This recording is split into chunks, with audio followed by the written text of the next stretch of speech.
안녕하세요. 땡큐 성형외과의 권정우 원장입니다. 요즘 남자분들 성형 정말 많이 하시죠? 예전과 달리 요즘 남자분들은 더 아름다움과 더 멋있음, 이런 외적으로 보여지는 것에 굉장히 많은 관심을 갖고 계십니다. 그래서 저희 병원에도 많은 남성분들이 와서 상담을 받고 수술을 하고 계십니다. 하지만 남성분들은 여성분들에 비해서 조금 성형외과에 올 때 준비가 좀 덜 하신 것 같아요. 여성분들은 공부도 굉장히 많이 하시고 굉장히 자료를 많이 갖고 와서 저한테 질문 리스트를 막 수십 가지 물어보는 반면에 남성분들은 딱 와서 앉아서 저 이렇게 좀 하고 싶어서요. 요 정도가 끝이거든요. 그래서 남성분들이 성형외과 오시기 전에 한 번쯤 보고 오면 좋을 만한 남자 코성형 입문 동영상을 준비했습니다. 남성 코와 여성 코는 몇 가지 차이가 있습니다. 대부분 콧대가 오똑하고 코끝이 조금 날렵한 코를 둘 다 원하지만 미세한 차이가 있는데요. 남자분들은 코끝보다는 콧대가 조금 더 직선으로 떨어지면서 콧대가 좀 높고 코끝이 막 앞으로 뻗어 나온다기보다는 깔끔하게 떨어지는 그런 느낌의 코를 선호하시고, 그 다음에 비순각이 한 90도 정도 내외에서 떨어지는 약간 긴 느낌의 코를 훨씬 선호하시는 것 같고요. 여성의 경우에는 콧대 라인이 완전 직선까지는 아니더라도 직선에서 살짝 곡선이 가미된 직반버선 라인과, 그 다음에 코끝이 앞으로 좀 뻗어나가는 느낌이 있는 그런 코를 조금 더 선호하시는 것 같습니다.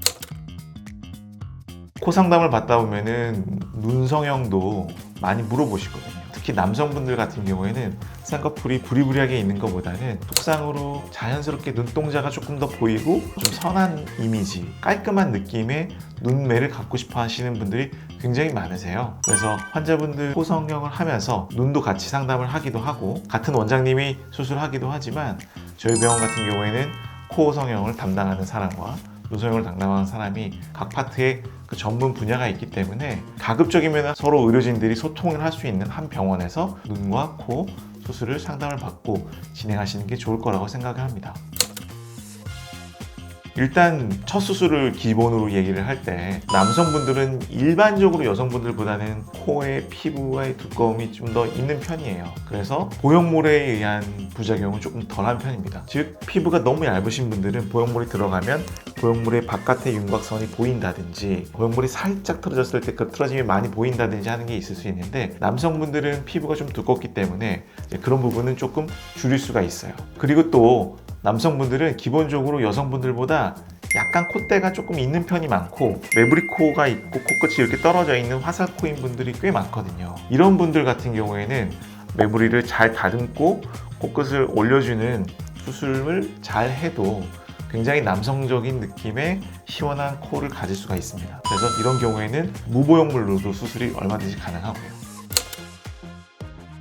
행간에 떠도는 소문은 코는 3번 해야 된다, 3번 해야 내가 만족한 코를 가질 수가 있게 된다는 이런 낭설이 있습니다. 그 정도로 코 수술은 환자분들이 만족을 하지 못하고 재수술을 받는 경우가 있는데요. 실제 심각한 염증이나 보형물이 튀어나온 이런 것보다는 본인의 불만족으로 인해서 수술을 다시 하는 경우가 더 많아요. 콧대가 높다, 아니면 너무 낮다, 했는데도 뭉툭하다, 했는데 코끝이 떨어졌다, 이런 여러 가지 이유가 있는데요.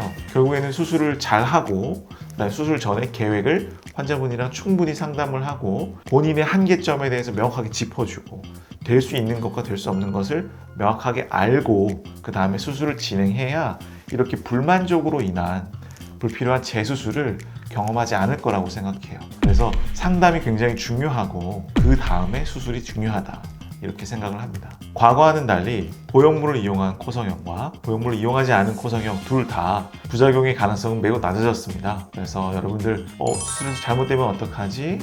나 망하면 어떻게 되는 거야? 이런 걱정은 좀 내려놓으시고 궁금하시면 오셔서 상담을 받고 어떻게 될 수 있는지 좀 자신감을 갖고 지내시면 좋겠습니다. 오늘은 정말 간단하게 남자 코 성형에 대해서만 알아보았는데요. 이 정도 기본 사항만 알고 있어도 여러분들이 상담에 가서 어떤 걸 물어봐야 될지, 어떤 정보를 얻으면 여러분들이 수술 전에 어떤 결정을 하게 되는지 좀 도움이 됐을 거라고 생각합니다. 다음에 더욱더 유익한 정보로 여러분들 만나뵐 수 있길 바라겠습니다. 감사합니다.